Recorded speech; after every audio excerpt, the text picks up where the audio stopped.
अस्सलाम वालेकुम। आज हम लोगों ने अपना चैप्टर नंबर 12 को कंटिन्यू करना है और आज का लेक्चर जो है वो लेक्चर नंबर 18 है। आज के लेक्चर में हम लोगों ने डू वाइल को डिस्कस करना है और उससे रिलेटेड कुछ एग्जांपल्स हैं, हम लोग उनको एक्सप्लोर करेंगे। लास्ट लेक्चर में हम लोगों ने देखा था कि रिपीटिशन क्या होता है, देन लूप्स कौन कौन से टाइप के होते हैं, हमने वाइल लूप देखा, उसका सिंटेक्स देखा, फिर उसकी कुछ एग्जांपल्स और प्रोग्राम्स को किया। होपफुली आप लोगों ने इसके जो भी प्रोग्राम्स और एक्सरसाइज है आप लोगों ने इसकी प्रैक्टिस की है। आज हम लोग लूप्स को ही कंटिन्यू करेंगे, कुछ चीजें हम लोग रिपीट करेंगे, बाकी हम लोग आगे डू वाइल को डिस्कस करेंगे। तो सबसे पहले हम लोगों ने लास्ट टाइम डिस्कस किया था वो ये था कि रिपीटिशन स्ट्रक्चर क्या होता है। रिपीटिशन में क्या होता है, आप लोग स्टेटमेंट्स या सेट ऑफ स्टेटमेंट्स को रिपीटेडली एग्जीक्यूट करते हो for a specific amount of time.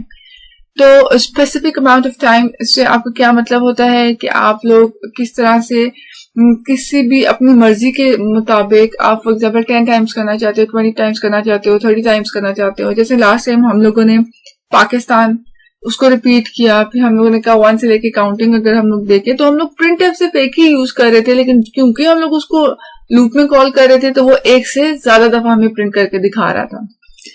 फिर हम लोगों ने लास्ट टाइम डिस्कस किया कि आप लोग रिपीटिशन को आइटरेटिव भी बोलते हो क्योंकि उसमें आइटरेशंस होती हैं, रेपिटेटिव भी बोलते हो। सबसे ज्यादा कॉमन जो यूज होता है वो क्या है, लूप। फिर डिफरेंट टाइप के लूप्स हम लोगों ने डिस्कस किए, while loop, do while, for loop. मैंने आपको 3 टाइप्स बताई थी। इसके अलावा मैंने आपको 2 कैटेगरीज, ब्रॉड कैटेगरीज बताई थी जो थी प्री टेस्ट और post test loop. Pre test loop में क्या होता है, कंडीशन पहले चेक होती है, एक दफा भी स्टेटमेंट एग्जीक्यूट होने से पहले कंडीशन चेक होती है। और पोस्ट टेस्ट में क्या होता है कि एक दफा एग्जीक्यूट होने के बाद कंडीशन चेक होती है। सबसे पहले जो प्री और पोस्ट का मेन डिफरेंस क्या है, प्री में हमेशा कंडीशन चेक होती है और डिसाइड करती है कि एक दफा भी जो भी स्टेटमेंट है वो एग्जीक्यूट होगी या नहीं। On the other hand post का क्या मतलब है, एक दफा एग्जीक्यूट होने के बाद कंडीशन ये डिसाइड करती है कि अगली दफा इसको रिपीट करना है या नहीं, ये स्टेटमेंट दोबारा से होगी एग्जीक्यूट या नहीं। फिर हम लोगों ने फ्लो चार्ट देखा था आप लोगों के पास, जैसे क्योंकि इसको रिपीट करने का मकसद ये है क्योंकि रिपीटिशन स्ट्रक्चर है, 3 है, डू वाइल है, फॉर लूप है, तो हम लोग इसको थोड़ा सा रिपीट करना चाह रहे हैं। तो कंडीशन चेक होती है, फिर स्टेटमेंट, जब तक कंडीशन ट्रू होती है तब तक आप लोगों की स्टेटमेंट एग्जीक्यूट होती हैं। एक दफा आप लोगों की कंडीशन फॉल्स हो जाए तो आप लोग लूप से बाहर आते हो, अपने प्रोग्राम से नहीं लूप से बाहर आते हो। देन आप लोगों के पास टाइप्स ऑफ लूप जो थी, हम लोगों ने वाइल डिस्कस किया, डू वाइल आज हम डिस्कस करेंगे और अगले लेक्चर में हम लोगों ने फॉर डिस्कस करना है। और तीनों का मतलब ये है कि आप रिपीट कर रहे हो, सिर्फ 3 डिफरेंट वेज है उसको कॉल करने के या रिपीट करने के। आज हम लोगों ने जो स्टार्ट करना है वो है आप लोगों के पास do while loop. Do while loop आपके पास पोस्ट टेस्ट लूप है। पोस्ट टेस्ट लूप का क्या मतलब है कि जो भी लूप के अंदर स्टेटमेंट्स हैं, जो भी उन ब्रैकेट्स के अंदर स्टेटमेंट्स हैं, वो एक दफा तो मिनिमम एग्जीक्यूट होंगी ही होंगी। आप लोगों के पास डू वाइल ये डिसाइड करता है कि नेक्स्ट टाइम ये एग्जीक्यूट होंगी या नहीं। तो iterative loop control of C language भी इसको बोलते हैं कि ये आइटरेटिव लूप कंट्रोल है, लूप को कंट्रोल करने के लिए। The loop executes 1 or more statements while the given condition remains true। तो ये लूप भी जब तक कंडीशन ट्रू रहती है तब तक स्टेटमेंट या सेट ऑफ स्टेटमेंट्स को रिपीट करता जाता है। The condition in this loop is checked after the body of loop. पहले जो भी लूप की बॉडी है, जो भी उन ब्रैकेट्स के अंदर स्टेटमेंट्स है वो एग्जीक्यूट होती हैं और उसके बाद after that the condition is checked, उससे पहले चेक नहीं होती। तो वाइल और डू वाइल में सबसे मेन डिफरेंस ही यही है कि एक प्री टेस्ट है, एक पोस्ट टेस्ट है। वाइल में एक दफा भी एग्जीक्यूट होने से, बॉडी लूप के एग्जीक्यूट होने से पहले कंडीशन चेक होती है। अगर कंडीशन फॉल्स हो जाए तो कभी एक भी आइटरेशन नहीं होती। बट डू वाइल में क्या होता है, क्योंकि वो पोस्ट टेस्ट लूप है, एक दफा तो मस्ट एग्जीक्यूट होता है, उसके बाद डिसाइड होता है कि वो रिपीट होगा या नहीं अकॉर्डिंग टू द कंडीशन। अगर कंडीशन ट्रू रहेगी तो वो बॉडी रिपीट होती चली जाएगी, अगर फॉल्स हो जाएगी तो आप लूप से बाहर आ जाओगे। It is executed at least once. जो मैं बार बार एक बात रिपीट कर रही हूँ कि डू वाइल में जो स्टेटमेंट्स होती है वो एटलीस्ट एक दफा जरूर एग्जीक्यूट होती हैं, उसके बाद कंडीशन चेक होती है। अगर हम लोग इसका सिंटेक्स देखें तो सिंगल स्टेटमेंट और set of statement, compound statements दोनों के लिए देखेंगे। सबसे पहले डू का की वर्ड आएगा। आप लोगों की सी लैंग्वेज में डू का भी की वर्ड होता है। फिर हम लोग बॉडी ऑफ लूप लिखेंगे, जो स्टेटमेंट्स जिन्होंने रिपीट होना है, जो हम लोग ब्रैकेट्स में लिखते हैं। स्टेटमेंट अगर एक स्टेटमेंट है तो एक स्टेटमेंट आ जाएगी, फिर ब्रैकेट क्लोज, फिर जैसे ही ब्रैकेट क्लोज होगी आपका टर्मिनेटर नहीं आएगा, आपने पहले लिखना है व्हाइल और फिर उसके अंदर कंडीशन। और डू व्हाइल और व्हाइल में एक और मेन डिफरेंस ये भी है कि व्हाइल में कंडीशन के बाद कभी भी टर्मिनेटर नहीं आता, जबकि डू व्हाइल में आपके पास कंडीशन के बाद टर्मिनेटर मस्ट आता है। तो ये डिफरेंस आप लोगों ने जरूर याद रखना है। तो सबसे पहले डू का कीवर्ड, फिर बॉडी लिखने के लिए जो ओपनिंग ब्रैकेट, फिर जो भी स्टेटमेंट, अगर एक से ज्यादा स्टेटमेंट है तो आप लोग एक से ज्यादा स्टेटमेंट्स लिखो। जैसे ही आप लोगों की ब्रेसेस क्लोज होंगी आपने टर्मिनेटर नहीं लगाना, आपने व्हाइल और कंडीशन लिखने के बाद टर्मिनेटर लगाना। होपफुली आप लोगों को इसका सिंटेक्स समझ में आया। अगर इससे रिलेटेड कोई भी प्रॉब्लम है तो आप अपने डिस्कशन सेशन में मुझसे पूछ सकते हैं। देन आप लोगों के पास अगर हम लोग एग्जाम्पल देखें और सबसे पहले फ्लो चार्ट देखें तो सबसे पहले कंट्रोल अब डायरेक्टली कंडीशन के पास नहीं गया। सबसे पहले लूप बॉडी जो ब्रैकेट्स के अंदर की स्टेटमेंट है, अगर वो एक है या एक से ज्यादा है, सबसे पहले वो एक दफा मस्ट एग्जीक्यूट होंगी, फिर कंडीशन चेक होगी। अगर कंडीशन ट्रू हुई तो वो दोबारा रिपीट होंगी, बट अगर कंडीशन फॉल्स हो जाती है तो आप लोग लूप से बाहर। वो तब तक ये सर्कल चलता रहता है जब तक कंडीशन ट्रू होती है। ये डू व्हाइल में और व्हाइल में सेम है कि तब तक रिपीट करो जब तक आप लोगों के पास कंडीशन ट्रू है। जैसे ही फॉल्स हो लूप से बाहर आ जाओ। डिफरेंस क्या है, व्हाइल एक मिनिमम उसकी 0 है, अगर कंडीशन फॉल्स होती है तो एक दफा भी एग्जीक्यूशन नहीं होती, लेकिन डू व्हाइल में एटलीस्ट एक दफा एग्जीक्यूशन मस्ट होती है। अगर हम लोग एग्जांपल देखें, सबसे पहले आप लोगों ने लाइब्रेरी फाइल इंक्लूड करनी है, देन मेन ओपनिंग ब्रैकेट। अब जैसे हम लोग दोबारा से देखते हैं कि जो हम लोगों ने पाकिस्तान को एग्जीक्यूट किया था वो किस तरह से आप लोग डू व्हाइल के थ्रू कर सकते हो। तो सबसे पहले आप लोगों के पास हमेशा याद रखना, डू व्हाइल लूप हो, व्हाइल लूप हो या फॉर लूप हो, उसमें 3 टाइप की चीजें मस्ट होती हैं। एक होती है स्टार्टिंग इनिशियलाइजेशन स्टेटमेंट होती है, जैसे n = 1 है, फिर कंडीशन होती है, फिर बॉडी के अंदर कोई एक स्टेटमेंट ऐसी जरूर होनी चाहिए जिसकी वजह से कंडीशन में वैल्यू चेंज हो। अगर कोई ऐसी स्टेटमेंट एग्जिस्ट नहीं करेगी तो आप लोगों की कंडीशन की वैल्यू हमेशा सेम रहेगी, तो लूप से कभी आप लोग बाहर आ ही नहीं सकोगे। देन डू का कीवर्ड, फिर ब्रैकेट ओपन, प्रिंटफ में हमने क्या लिखा Pakistan, then n++, then close और व्हाइल। और यहाँ पे आप लोगों के पास क्या चीज मिसिंग है, जो ये एरर भी है। तो अगर हम लोग इसको देखें, हमारे पास यहाँ पे क्या मिसिंग है, टर्मिनेटर मिसिंग है। तो आप लोगों ने व्हाइल की जो भी है, जान के यहाँ पे छोड़ा गया कि व्हाइल की जो भी है आप लोगों के पास, उसके बाद यहाँ पे टर्मिनेटर मस्ट आएगा। होपफुली आपको ये याद रहे। सबसे पहले हम देखें तो n की वैल्यू 1 होगी, तो कुछ भी चेक नहीं होना, डायरेक्ट डू पे गए। डू का क्या मतलब है, करो। तो उसने काम क्या किया, उसने n को पाकिस्तान को प्रिंट कर दिया और साथ ही n की वैल्यू क्या कर दिया, 2। अब कंडीशन चेक होगी, क्या 2 <= 5 है, जो n की नई वैल्यू आई है। हाँ जी ये ट्रू था, तो दोबारा से पाकिस्तान प्रिंट हो जाएगा, फिर n की वैल्यू क्या हो जाएगी, 3। फिर 3 के लिए भी ऑफकोर्स 3 <= 5 है, तो फिर से आप लोगों के पास यहाँ पे प्रिंट हो जाएगा। इसी तरीके से यहाँ पे भी जो पाकिस्तान है वो 5 टाइम्स ही एग्जीक्यूट होगा, बट यहाँ पे मिनिमम 1 टाइम भी होता है। अगर कंडीशन फॉल्स भी हो जाती तो मिनिमम 1 टाइम वो एग्जीक्यूट मस्ट होता। फॉर एग्जाम्पल मैं यहाँ पे 1 कर दूं तो, या इवन 0 भी कर दूं तो एक दफा एग्जीक्यूट होने के बाद ही आप लोगों के पास वो कंडीशन फॉल्स होगी, अदरवाइज वो रिपीट होता चला जाएगा। अब हम लोग आप लोगों की बुक के कुछ जो प्रोग्राम्स हैं उनको गो थ्रू कर लेते हैं। सबसे पहले आप लोगों के पास हम लोग प्रोग्राम नंबर 12.10 परफॉर्म करते हैं। प्रोग्राम नंबर 12.10 जो है उसमें आप लोगों के पास क्वेश्चन क्या है, right a program that displays back counting from 10 to 1 using do while. ऐसा प्रोग्राम लिखना है जो बैक काउंटिंग करे। अब मैंने क्या कहा था कि आपके पास 3 टाइप की स्टेटमेंट्स होनी चाहिए। एक होती है स्टार्टिंग, एक होती है कंडीशन, एक होती है अपडेटिंग, जो कंडीशन की वैल्यू को चेंज करे। तो अगर हम लोग अपना थोड़ा सा रफ वर्क देखें तो हमारे पास हमने प्रोग्राम क्या लिखना है, जो बैकवर्ड काउंटिंग करे, कहां से 10 से 1 तक। इसका मतलब है हम लोग n को 10 दें और कब तक करना है, जब तक 1 नहीं आ जाता और हर दफा वैल्यू 1 माइनस होती चली जाए।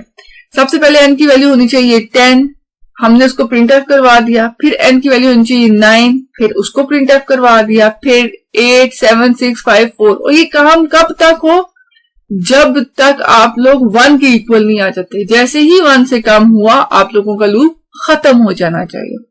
तो सबसे पहले लाइब्रेरी फाइल इंक्लूड की। अब क्योंकि हम लोगों को काउंट करने के लिए एक वेरिएबल चाहिए तो हम लोगों ने सी ले लिया काउंट करने के लिए। सी की वैल्यू मैंने क्या ली 10, क्योंकि मैंने अब क्या होता है डिक्रीमेंट करना है, वापस आना है।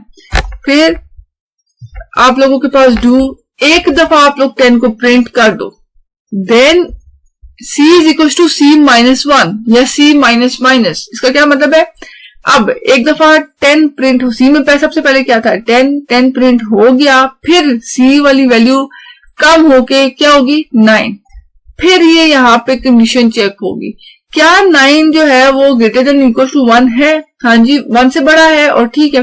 तो आप लोग क्या करो, वापस ऊपर डू में चले जाओ। अब 9 प्रिंट होगा, फिर वो 8 हो जाएगा और ये कब तक होता जाएगा, जब तक 1 के इक्वल नहीं आ जाता। जैसे ही 0 होगा आप लोग लूप से बाहर आ जाओगे और प्रोग्राम खत्म। तो ये आप लोगों के पास काउंटिंग को फिर क्या करता रहेगा, 10 से लेके 1 तक प्रिंट करेगा, क्योंकि हर दफा प्रिंट की स्टेटमेंट कॉल होगी। हमेशा डिक्रीमेंट करने से पहले प्रिंट की स्टेटमेंट कॉल हो जाएगी। होपफुली आप लोगों को ये प्रोग्राम समझ में आया। देन आप लोगों के पास प्रोग्राम नंबर 12.12 अगर हम लोग देखें तो उसका क्वेश्चन क्या है आप लोगों के पास, write a program that displays first 10 odd numbers using do while loop. अब सबसे पहले हम लोगों ने फर्स्ट 10 ऑड नंबर्स करने हैं। तो 1 हमारे पास है तो स्टार्टिंग 1 से करेंगे। उसके बाद अब एक चीज हमें चाहिए जो चेक करे कि जो नंबर आप प्रिंट करने लगे वो ऑड है या नहीं। तो उसके लिए आप लोगों को क्या करना पड़ेगा, एक वेरिएबल लेना पड़ेगा काउंट करने के लिए। हम लोग अगर 1 से स्टार्ट करें, 1 को चेक करें, सबसे पहले इस प्रोग्राम का फ्लो क्या बनेगा, क्योंकि हमें फर्स्ट 10 ऑड नंबर्स को करना है। हम लोग 1 से स्टार्ट करेंगे, हमने 1 को चेक करना है ऑड है या नहीं। अगर ऑड है तो प्रिंट कर दो, अदरवाइज आगे मूव कर जाओ। ऐसे ही है। अब जैसे अब मैं उर्दू में बोल रही हूं, अब अगर हम लोग उसको प्रोग्रामिंग की टर्म में लिखें, हम एक वेरिएबल ले लेते हैं सी को सबसे पहले वैल्यू क्या दे देंगे 1। फिर सी को चेक करना है, अगर, जब मैं बोल रही हूं अगर सी ऑड है, इसका मतलब इफ कंडीशन यूज होगी। इफ, और कोई भी ऑड कैसे होता है, अगर किसी भी नंबर का 2 से डिवाइड किया जाए तो उसका रिमाइंडर 0 अगर आता है तो इसका मतलब वो 2 पे डिवाइड हो गया, वो इवन नंबर है। अगर रिमाइंडर 0 के अलावा कोई नंबर आता है तो इसका क्या मतलब है, वो ऑड है। तो रिमाइंडर के लिए हम लोग कौन सा ऑपरेटर यूज करते हैं, मॉड्यूलस का ऑपरेटर। तो हम लोग क्या करेंगे, C1 है। फिर आप लोगों ने यहां पे सिंपली क्या करो, 1 को तो आप लोग डायरेक्टली कर दो क्योंकि है, लेकिन आप लोग उसको भी इफ में चेक कर सकते हो। अगर C mod 2 not equal to 0 है, C का mod 2 लेने से 0 आंसर नहीं आता, इसका मतलब है प्रिंट कर दो। अदरवाइज क्या करो, C को प्लस प्लस करो।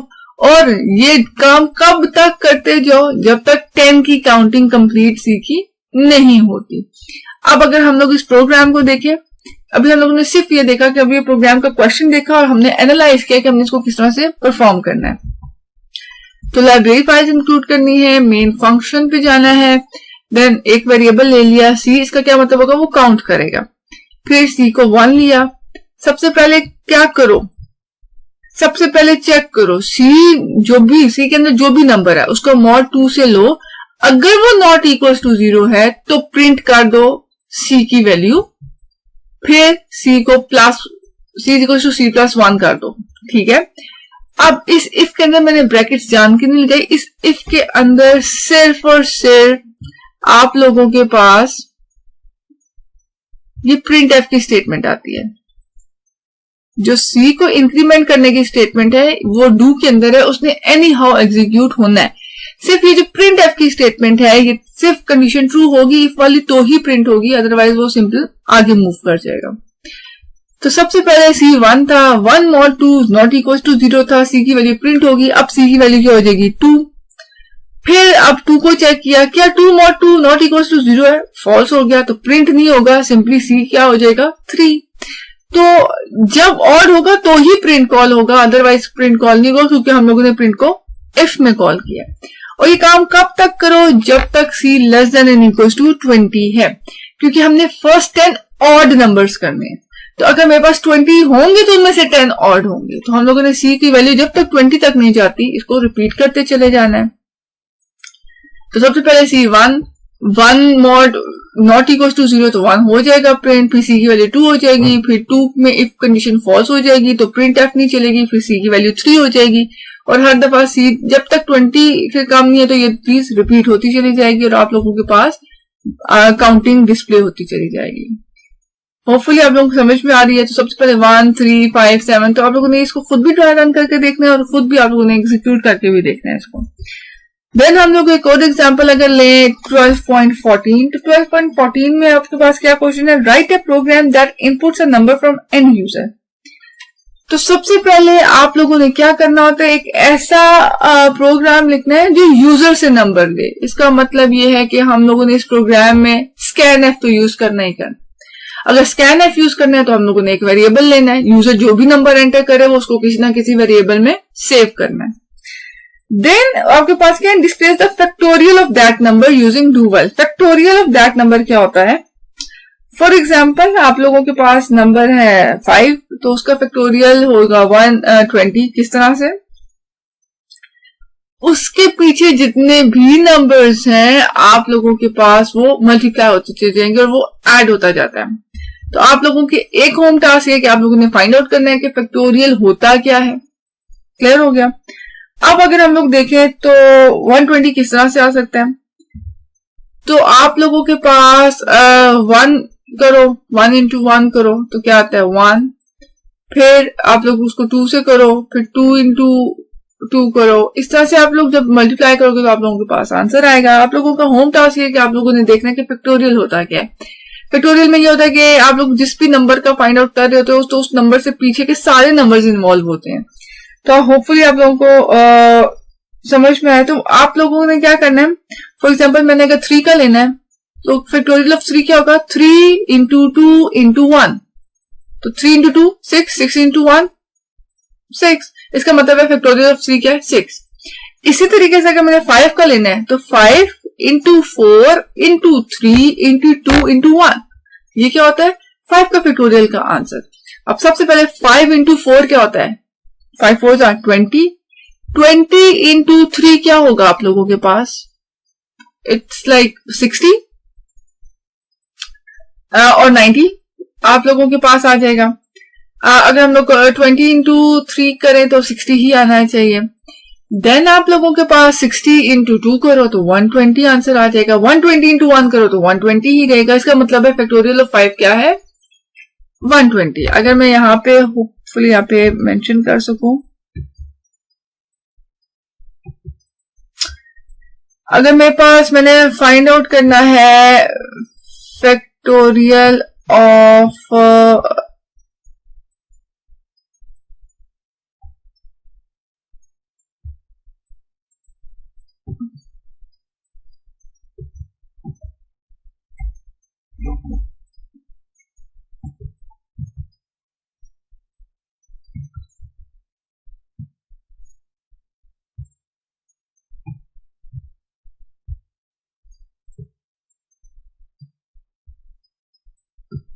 सबसे पहले अगर हम लोग यहाँ पे बॉल पॉइंट लें तो हम लोगों ने फाइंड आउट क्या करना है फैक्टोरियल ऑफ, फॉर एग्जांपल मैं फाइंड आउट करना चाह रही हूँ 6 का, ठीक है जी। तो फैक्टोरियल ऑफ 6 क्या होता है 6 into 5 into 4 into 3 into 2 into 1।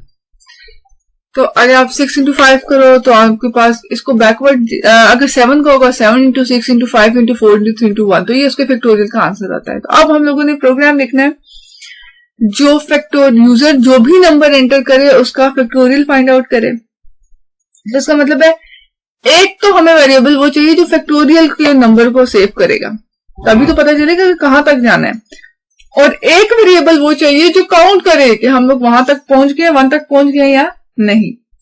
तो सबसे पहले हम लोग क्या करेंगे, लाइब्रेरी फाइल्स को इंक्लूड मेन, देन अब हम लोगों ने यहाँ पे क्या ले लिया, 3 वेरिएबल, सी ले लिया, नम ले लिया, नंबर जो यूजर जो भी नंबर एंटर करेगा हम लोग इसमें सेव करेंगे, और फैक्टोरियल साथ साथ जो कैलकुलेट होता जाएगा। डन। उसके बाद आप लोगों ने सी काउंट करने के लिए, तो सी 1 से स्टार्ट होगा। Then first factorial of 1 is 1, तो जो भी फैक्टोरियल 1 का होता है वो 1 ही होता है, तो ये 1 से स्टार्ट होगा। देन यूजर से पूछना है एंटर नंबर, यूजर जो भी नंबर एंटर करे हम लोगों ने वो देखना है। देन आप लोगों के पास यूजर ने फॉर एग्जांपल नंबर एंटर कर दिया 5, तो वो हम लोगों ने नम में सेव कर दिया। अब सबसे पहले मैंने वो क्या कहा था, फैक्टोरियल ऑफ 1 हमेशा 1 ही होता है, तो factorial is equal to factorial into C, तो जो भी नंबर आएगा उसकी काउंटिंग को उसमें मल्टीप्लाई करते जाएंगे। तो सेकंड आप लोगों के पास सी को इंक्रीमेंट करना है। देन आप लोगों के पास कंडीशन ये तब तक करना है जब तक सी जो है लेस देन इक्वल टू नम है। अब हो क्या रहा है, सबसे पहले क्योंकि फैक्टोरियल एफ की वैल्यू क्या थी 1, ये 1 से देखो मल्टीप्लाई किस तरह से होता है, 1 into 1 क्या हो गया 1, और वो एफ में सेव हो गया। फिर सी की वैल्यू 2 होगी। फिर आप लोगों ने देखा क्या जो सी है वो 6 से कम है, हाँ जी 6 से कम है। फिर फैक्टोरियल में 6 मल्टीप्लाई हो जाएगा 3 से, और इस तरह से पीछे काउंटिंग चलती जाएगी जब तक आप लोगों के पास वो नंबर नहीं पहुंच जाता जहां तक उसने मल्टीप्लाई करना है। इसको मैं ऐसे पढ़ ना 6 into 5 into 4 into 3 into 1, इसको मैं ऐसे भी तो पढ़ सकती हूँ 1 into 2 into 3 into 4 into 5 into 6। तो जिसका भी फैक्टोरियल फाइंड आउट करना है उस नंबर तक मल्टीप्लाई करते जाओ, तो ये हो क्या रहा है उस नंबर तक ये मल्टीप्लाई करता जाएगा। देन आखिर में आप लोगों ने फैक्टोरियल का आंसर दे देना है और खत्म। तो आप लोगों के पास फॉर एग्जांपल 5 किया था, तो 5 सबसे पहले 1 into 2 क्या होता है, फिर आप लोगों के पास 2 आ गया, 2 into 3 6 into 4 आप लोगों के पास क्या हो गया 24, और फिर आप लोगों ने उसको 5 से मल्टीप्लाई करना है, तो आप लोगों के पास आंसर आ जाएगा। इसी क्योंकि आप लोग बेसिकली जो फैक्टोरियल फाइंड आउट करते हो वैसे करते हो 5 into 4 into 3 into 1, जो मैंने आप लोगों को एग्जांपल में बताया, और आप लोगों ने खुद भी सर्च करना है। होपफुली आप लोगों के प्रोग्राम समझ में आया होगा। देन आप लोगों के पास क्वेश्चन नंबर जो प्रोग्राम नंबर 12.15 है वो क्या है, right a program that inputs a number from end user and displays the table of that number. अब जो हम लोगों ने लास्ट टाइम वाइल में भी टेबल वाला किया था, तो उसमें और इसमें जरा सा फर्क होना है। आप लोगों ने प्रोग्राम लिखना है जो यूजर जो भी नंबर एंटर करे उसका टेबल उसको प्रिंट करके दे देते एंड तक। तो उसके लिए आप लोगों ने सबसे पहले लाइब्रेरी फाइल्स देखी, मेन और ओपन, फिर आप लोगों ने 2 लिए, एक वो नंबर जो यूजर ने एंटर करना है वो भी तो किसी वेरिएबल में सेव करना है, और एक काउंट करने के लिए जो हमें वेरिएबल चाहिए जो 10 तक देखेगा। Then C is equal to 1 है, और नंबर के लिए यूजर से नंबर लेके एन में सेव कर दिया। सबसे पहले हम लोगों ने क्या लिखना है, अब मेरे पास नंबर किस में है एन में, और काउंटिंग किस में सी में, तो मैं क्या प्रिंट करना चाहती हूँ N into C is equal to N into C, जो भी उसका आंसर है। तो हमारे पास प्रिंट एफ आ गया। देन पहले में एन, दूसरे में सी, और तीसरे में किसकी वैल्यू चली जाएगी एन इंटू सी। फिर सी की वैल्यू को क्या होना चाहिए इंक्रीमेंट, और ये तब तक हो जब तक 10 के इक्वल नहीं होता, और गेट चाहिए। तो आप लोगों के पास जो भी नंबर होगा उसका टेबल ऑटोमेटिकली प्रिंट हो जाएगा। होपफुली आप लोगों को ये प्रोग्राम समझ में आ रहे हैं। आप लोगों ने इनको ड्राई रन करके देखना है ताकि आप लोगों को डिफरेंस समझ में आए। एक बात हमेशा याद रखनी है कि डू वाइल में वाइल की कंडीशन के बाद टर्मिनेटर आता है, क्योंकि उसके बाद कुछ नहीं आना होता, और वाइल में कभी भी कंडीशन के बाद टर्मिनेटर नहीं आता, क्योंकि उसके बाद लूप की बॉडी ने वहां पे एग्जीक्यूट होना होता है। देन आप लोग प्रोग्राम नंबर 12.17 अगर हम लोग देख लें, प्रोग्राम नंबर 12.17 का क्वेश्चन आप लोगों के पास क्या है, right a program that gets two numbers from the end user। इसका मतलब है दो वेरिएबल्स चाहिए जो यूजर से दो वैल्यूज ले। एक दफा हम लिखा है एंटर फर्स्ट नंबर, यूजर एक वेरिएबल में सेव कर दे, दूसरा लिखा आना चाहिए एंटर सेकंड नंबर, यूजर दूसरे वेरिएबल में सेव कर दे। फिर है and displays the result of first number raise to the power of second number using do while. और रिजल्ट किसका देना है? पहला number raise to the power of second number के। तो फॉर एग्जाम्पल आप लोगों के पास नंबर है 2 और दूसरा नंबर है 3, तो पहला नंबर आप लोगों के पास जो भी है वो रेज टू द पावर हो सेकंड नंबर के। तो अगर हम लोग 2 लें और 2 की पावर 3 ले लें तो क्या होगा? 2 इंटू 2 इंटू 2, 2 इंटू 2 4, 4 इंटू 2 8। तो सबसे पहले हम लोगों ने दो वेरिएबल्स ले लिए, लाइब्रेरी फाइल्स इंक्लूड की, मेन का फंक्शन स्टार्ट किया। अब वेरिएबल्स कितने लिए? 4, A B C D। A और B में नंबर सेव करेंगे और दूसरों में काउंटिंग। और आंसर सेव आर में रिजल्ट सेव कर देंगे। एंटर फर्स्ट नंबर A में कर दिया, सेकंड तो B में सेव कर दिया। अब आप लोगों को प्रिंट एफ स्कैन एफ समझ में आनी चाहिए क्योंकि ये हम बहुत दफा रिपीट कर चुके हैं। देन C इक्वल्स टू 1 क्योंकि C काउंट कर रहा था तो उसने स्टार्ट होना है। और रिजल्ट में भी अभी हमारे पास क्या है? 1। सबसे पहले आप लोगों ने क्या करना है? डू में हमारे पास R is equal to R into A। तो जो भी आप लोगों के पास R क्या था? 1, और उसमें क्या मल्टीप्लाई कर दो? A, और C को इंक्रीमेंट कर दो। ये काम कब तक करना है? जब तक C less than equal to B है, और रिजल्ट आखिर में R में सेव हो जाएगा, नजर आ जाएगा। अगर हम लोग इस प्रोग्राम को देखें, सबसे पहले आप लोगों के पास हम 2 और 3 को ही देखते हैं तो मेमोरी हमारे पास आ जाती है। उसके बाद सबसे पहले मेरे पास एक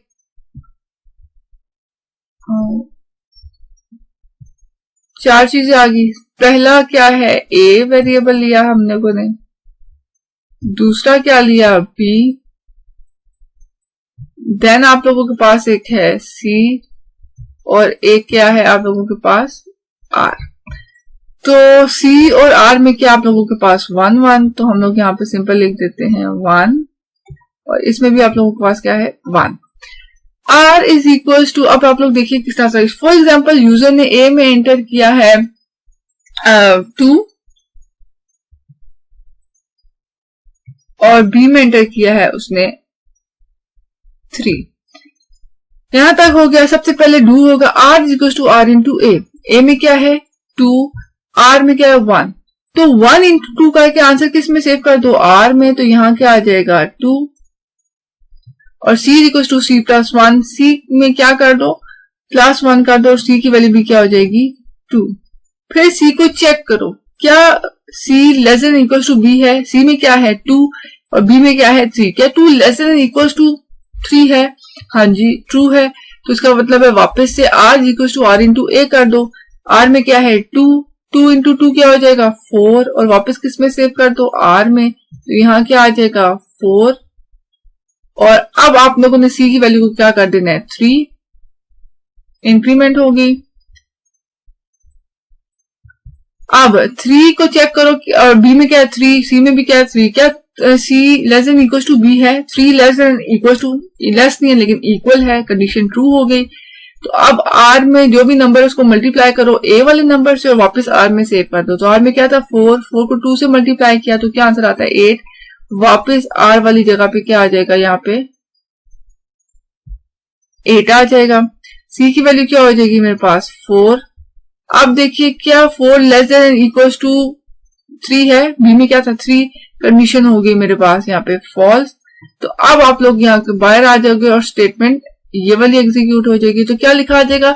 रिजल्ट इज, और जो भी R में वैल्यू है, R में क्या है? 8, तो रिजल्ट इज 8 आ जाएगा। होपफुली आप लोगों को समझ में आया हो कि बैकएंड में मेमोरी में किस तरह से काम कर रहा होता है।